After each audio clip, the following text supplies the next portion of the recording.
What is up, everybody? Happy Thursday. What's up, Insurance Syndicate? So I'm here solo today. My boy Perry is on a well-deserved vacation with his family, chilling in Colorado, skiing. Maybe he's sleeping right now. He doesn't sleep, actually. He gets up at 4 a.m. So if he happens to watch this, he'll know I'm joking. But yeah, he's out with his family chilling out, and I'm sitting in the office. So I'm like, well, hell, let's go live anyway. And happy to see you guys. If I can help with anything, feel free to send a message, question, feedback, anything. More than happy to answer. I probably won't stay on crazy long because usually he and I shoot the shit. And for those of y'all that follow for a while, you know we do this honestly for him and I to hang out, learn from each other. We just figured we'd do it live so y'all can follow the journey. But I'm gonna give a little something today. We Perry and I were at dinner. He flew in. He had a meeting in Tampa last week. Actually, some cool stuff has happened. I wonder if I should tell some of this. I wonder if Perry wants to tell it. You know what? I'm going to tell it. Who cares? Should I? Shouldn't I? I don't know. Maybe I will. Anyway, he had a meeting in Tampa last week, and to do some content creation. That's where, if you see his content, his team is in Tampa, so he flies out there, I think once a month or whatever, records a bunch of stuff. He actually had a car shipped to Tampa to have it in the content, which is kind of boss. And water down.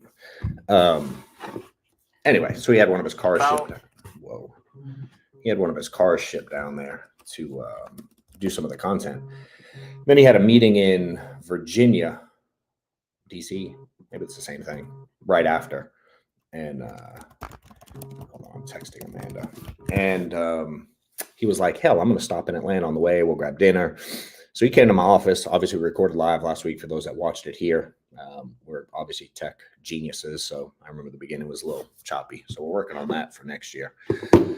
So we go to dinner, me, him, Steph, and his wife, Jamie. And we hung out here at the office for a little while, went to dinner. And it was like, it's funny when he and I get together. I love being around good people that neither one of us needs each other, technically, like to survive in life. Like we'd both be fine, you know. But at the same time, we both need each other in a lot of ways because we both help each other in a ton of ways. And looking at how it started, like he and I just started talking, man, and we were talking a lot about building and scaling and things we're doing. He asked a lot of questions, and so I just was helping out where I could, you know, giving him some advice and feedback. And where he's good at a lot of things, but the thing I think if we said what's the biggest, like, is it disparity? Is that the right word? Like where he's good and I'm bad, and there's the biggest gap is marketing stuff. And I don't really know how to like get in there. I don't know exactly what I'm doing wrong there. And so he and I started talking at dinner, and he gave me some really cool feedback about kind of the differences between he and I. He has this really dope brand, you know, Healthy Insurance Dude brand, where I got what I got. John Wetmore, sure. We have Agent Force, sure. Some insurance insider, sure. There's this little do more with Wetmore's out there. There's a lot of like little things, but there's nothing that's like wax like his does. So I'm like, bro, what would you do? And so we start having conversations. And he's like, dude, you're just not intentional. You know, there's this actually really cool video. I can't even bring it up because I can't tell it like they did. I watched this really cool video on an explanation of marketing on Instagram the other day. If I was smart, I'd have had it ready and post it for y'all. But I think it's like gone viral, so you can Google it and probably find it. It's a young girl who did it, and she explains like sales versus like promotion versus market. It's deep, dude. So y'all should check it out. It's out there. It's not hard to find. So anyway, he was talking about his level of intentionality, and he really gave me a rundown. I'm gonna let him break. We're gonna talk a lot about this stuff this year. But he gave me a little rundown of how and why he does some of the things he does. And for me, that's my goal this year coming up, is to like really implement some more marketing stuff to help the agency, to help agents, to help the brand. Sure. because it all trickles down to help me help more people. And that at its core, he asked what I want to be when I grow up. And I was like, dude, that's a tough question. And because it evolves a lot. And I always have big goals and they keep increasing. And I was watching a podcast with Patrick Bet David this morning, and he was talking about the Patrick Bet David's made a gang of money. I don't know what he's worth, but he openly talks about selling his insurance agency last year or whatever, year and a half ago, whatever it was, for I don't know, I think he said 300 million, whatever the number is. It's a lot of money. And he's if y'all haven't seen, he's like a minority owner in the New York Yankees now. So we were talking about a lot about that, and he was talking about what's that guy's name? Tucker Carlson. That sounds like it comes out funny. Y'all know what I mean. News guy. I think he got let go or fired or whatever happened. I don't really pay a lot of attention. But at one point, Bet David offered this dude $100 million contract, and he was like, "Nah, I'm good, dude." And he said that something along the lines of like, what's his name? Elon Musk retweeted something Tucker did. And he goes, that retweet was worth more than the $100 million. And he was talking about the influence that a few people, like influential people in the world, have. And the interviewer was like, what'd you think then? He goes, I realized how broke I am.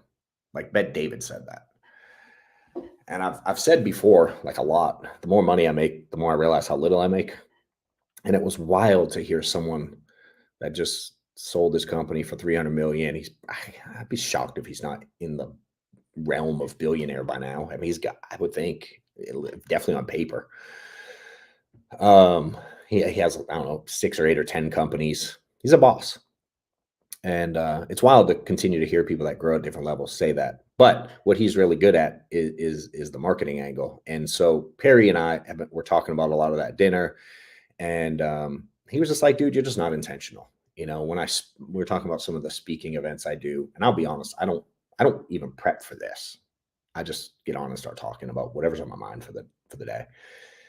And he's like, I think we don't need to prep for this, but he's like, in other areas you should. When I do a talk, maybe I should be more intentional about the things I talk about. That he goes, he told me, Perry goes, you give so much value, content. You give and you give and you give and you give and you give and you give and you give, and you never ask. And he goes, your ask sucks.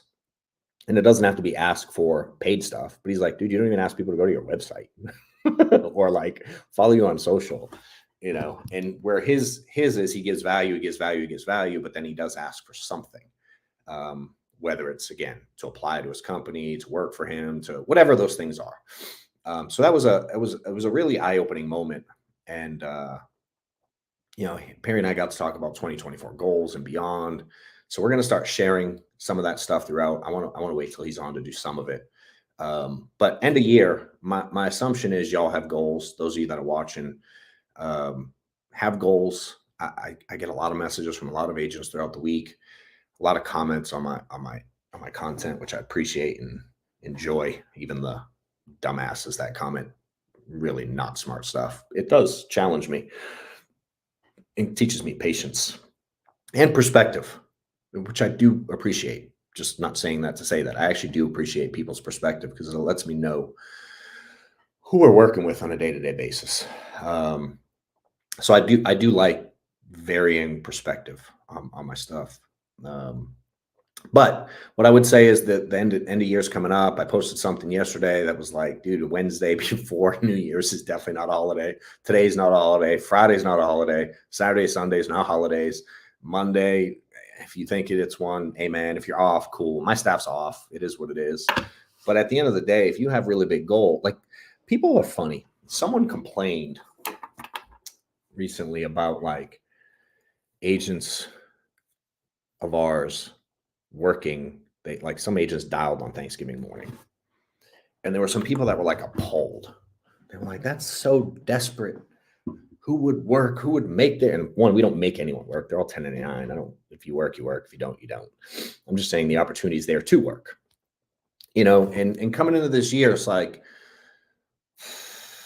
man, what you've done, who you are, and what you've done so far has got you where you're at, you know. And I think for a lot of us that have either accomplish something or working on accomplishing more. I think I definitely realized that I have to continue to change to continue to grow, and that doesn't mean you have to work on every holiday necessarily. That's not where I'm going, but I think it's like maybe it's time to stop making the same excuses, and using things like it should be family time, and maybe it should be. And if you're happy and successful, great, do you.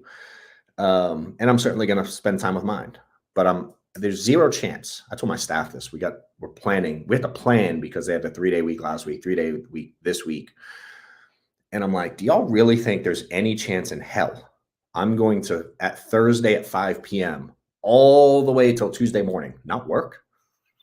Yes, I'm not wired that way. So I'm like, what can I work on while y'all are chilling? So I literally plan what I can take off because there are 3-day weeks, which mean not everything gets done, or they have to work a ton before and after. So I'm like, there's zero chance I'm going 4 days without working. So, um, the thing back to the working on Thanksgiving thing and other holidays. The funny thing is, like, can you imagine if I wonder what they thought while they sat at home and watched like NFL games. You know what I mean? It's like, are they desperate because they worked on Thanksgiving? Hell, they played a game on Christmas. You know what I mean? And like an obnoxious number of tens of millions of people watch it and go to it and consume it. And most of y'all just cheer them on. And no one's like, man, the NFL sure is desperate for money working on Christmas. But yet some of y'all don't think you can work on a holiday. And again, not saying you have to work. It's just an example. People work all the time and people sacrifice like crazy. Think about athletes, the amount of stuff they sacrifice to be where they want to be for a temporary period of time to set up their future. And whatever those sacrifices you need to make or willing to make, aren't willing to make, those all factor into your level of success you'll have for sure. And certainly there's always people who watch my stuff. It's like, you could be more efficient and work smarter, not harder. I'm like, okay, well, I wasn't that smart. So working harder worked really good for me. And I certainly work smarter now, but I still work harder than most. But with time, when you work hard and you learn a lot, I think then you can incrementally get smarter with certain things. So, what I challenge you guys to do, I agree, Michael. Activity does equal money. Actually, I'm putting together this. So one of the things I learned from Perry this week, the marketing, got me thinking. So I'm an activity nerd. It's what I do. I'm an Excel nerd. I've tracked numbers forever. I use it to not only understand how much I can make with any given activity. I've used it a lot to build my agency. Like if I have someone with a small amount of activity, there is still a value in their activity. Meaning, even if those of y'all that are like, don't feel like you're very successful yet, or you're unhappy with where you're at, or maybe you're struggling, right? And you're doing X amount of activity and you have Y number of amount of income.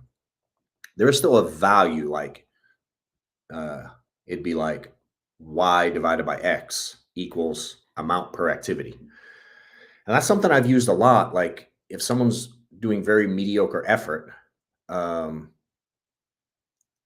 and they have some result, if I can show the amount of income per piece of activity, meaning per dial or per appointment or per presentation or per door knock or per whatever, there's a dollar amount per activity. I've done a really good job of tracking my agents' numbers over the years to show someone who's performing in their own head at a very small level that they make 10, 15, 20 bucks every time they make a phone call. They make 200 bucks every time they book an appointment. They make, 400 bucks every time they present. Even if you miss the sale, just averages, and it's allowed me to really empower people to believe in themselves more than they do otherwise. Because someone that's struggling doesn't see any level of success. But I'm like, if you're struggling and I can show you that you're making a couple $100 every time you book an appointment, Now, Michael, activity does equal money, but activity doesn't equal money if you don't look at, track, and review your numbers. It just, activity equals broke in their head, what they feel. And so I learned how to really make people see the money in their activity by doing averages. And I remember taking the low end of the leaderboard always. I did this every week.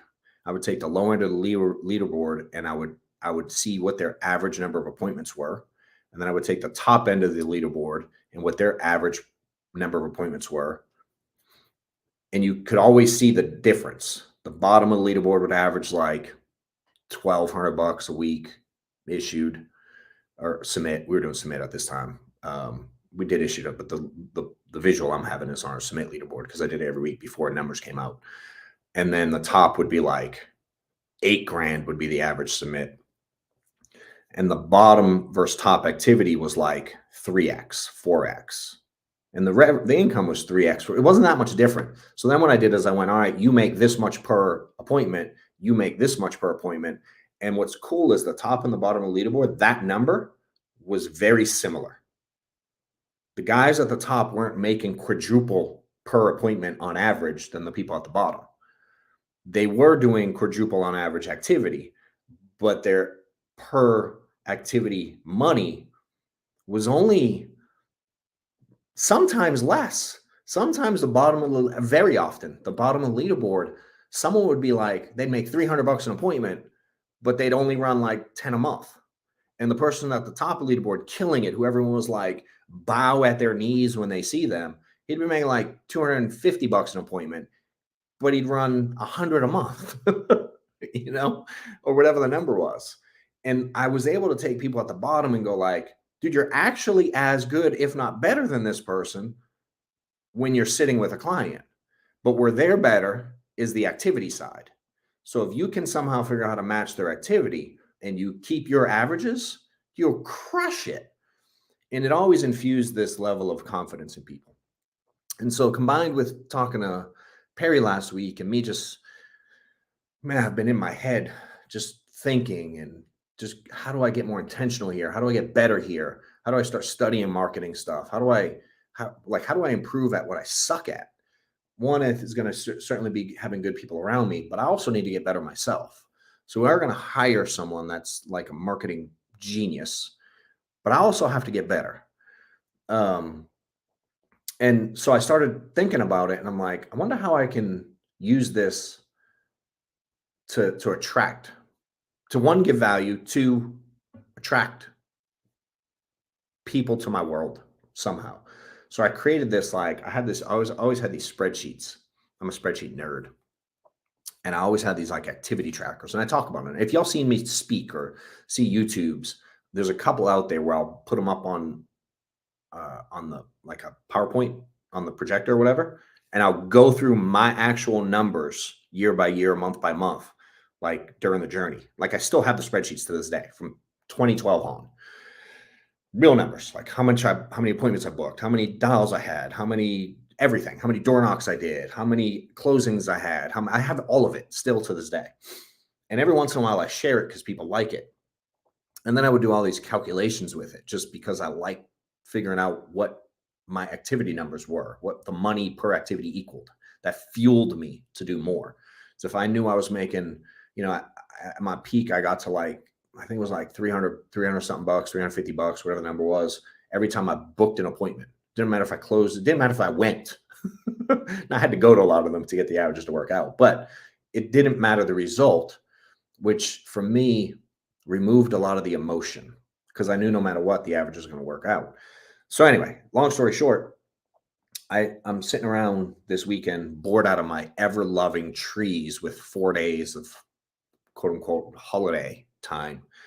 And I took my favorite formulas and tracker, and I kind of made it into one really easy one that I'm close to I'm just going to put it out for free. It'll be on the website, and in Perry's world, I'll go, hey, if you go register here, you get this activity tracker free, and then we'll have their contact information, be able to send them more free trainings. And every once in a blue moon, maybe someone will come work here, maybe they don't, who knows? I don't know what I'm going to do with the information long-term. I don't have anything to sell. It's not my jam. Not that maybe who knows where the future leads, but that's one thing I put together because I really want to help people see that. So I put together this little activity tracker that I'm going to put out, and it's going to be literally you plug in your daily, how many dials you made, how many appointments you booked, how many presentations you made, how many door knocks you did, and then your deposits every day as you get them. And all the formulas they happen like magic.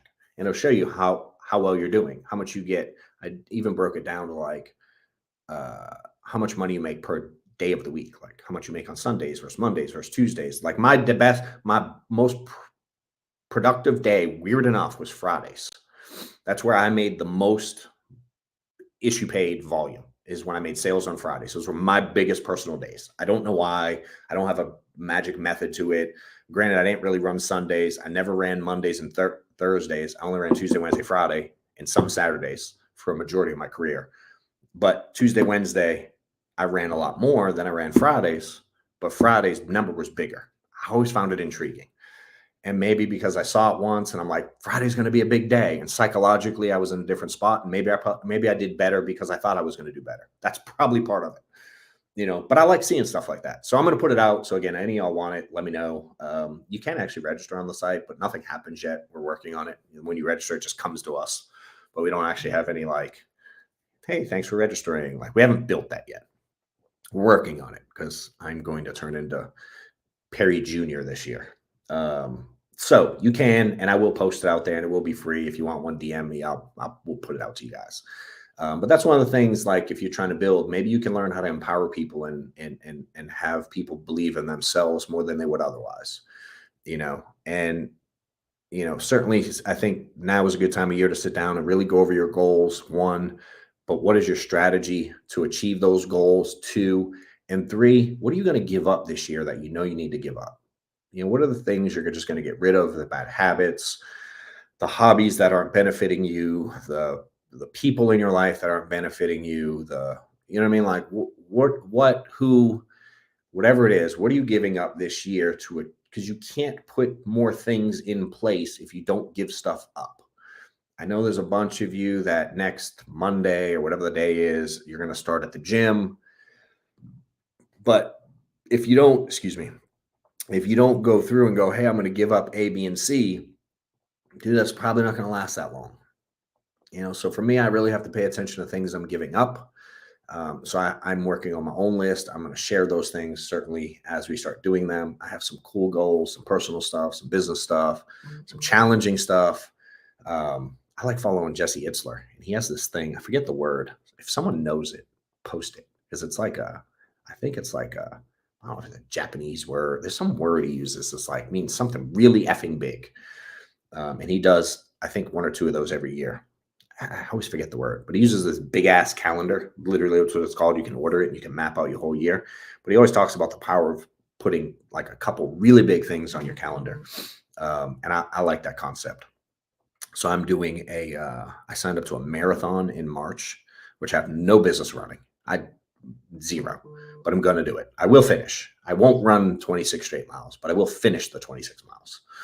I just did a 10K a couple weeks ago and it hurt, but I ran the whole thing. I didn't walk. I slowly jogged most of it. But I didn't stop. And my goal my goal is to do a half marathon sometime in January. I don't have it scheduled yet, but I do have the marathon booked. It's in Texas in March with my daughter. And then I'm doing the 29029 thing. I've talked about it. If you don't know what it is, Google it. It's pretty cool. It's 29029, which is the height of Mount Everest in feet. And I've not verified it. I just listened to their story, so I assume it's true. And this is also Jesse Itzler's thing. He's like a part owner, a part founder, or whatever. But I got registered I actually got my buddy that hooked me up with it because it was sold out. And I know a dude who knows a dude, which is really cool to have relationships. I had a friend hook me up with something that was sold out. Going to Whistler, Canada in August. And I have to climb this mountain. I think it's 9 times to get to the equivalent of Mount Everest, the 29,000 feet.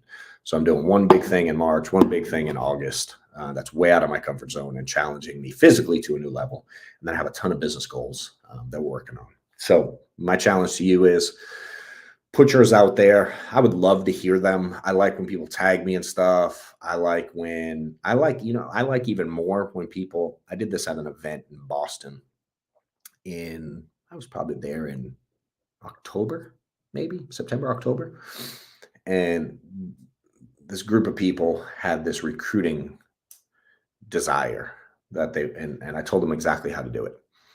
And I said, what I want y'all to, here's exactly what you got to do. Step 1, 2, 3. It's 3 really easy things. They were all free. Repetitive and redundant is all get out. So most people won't do them. But it's things I did and things I teach to do to recruit, not forever, but for a temporary period of time. There's some stuff you can do. It's pretty simple. Beside the point.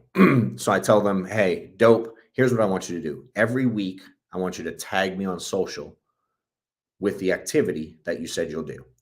And I challenge you, if you'll tag me every week, if you'll actually tag me every week for a year, I bet most of y'all won't after a few weeks. And I don't think anyone's tagged me in like 8 weeks. It happened for like 3 or 4 weeks, the level of activity, the things I said they were going to do, and then it fell off. So for y'all, same thing. If you want, because I actually really enjoy it, and it is a challenge because most of y'all won't do it. To come up with your goals. I would love to hear them. If I know you and you're actually working hard, I'd love to get feedback. If I can help with anything, I'm always here. And I do challenge you to, when you hit those activity levels every week, to tag me in it and see if you can do it for 52 straight weeks. Someone will do it eventually. And I would love to hear the journey, see the journey, and help in it any way I can. Excuse me, I got a little frog in my throat or whatever. So I think, again, that's my challenge to you guys, to go out and put your goals out there. I think if you put them out there in public, if you're anything like me or many people I know like me, it's an accountability method to yourself, is to start talking about them, even though they might make you feel uncomfortable. Tell people in your circle the things you're going to do, and then back it up, and if I can be there myself or Perry as a support, I would love to be part of that journey. Tag us in it, in the things you want to do and the things you're doing week in and week out. It'd be cool to see.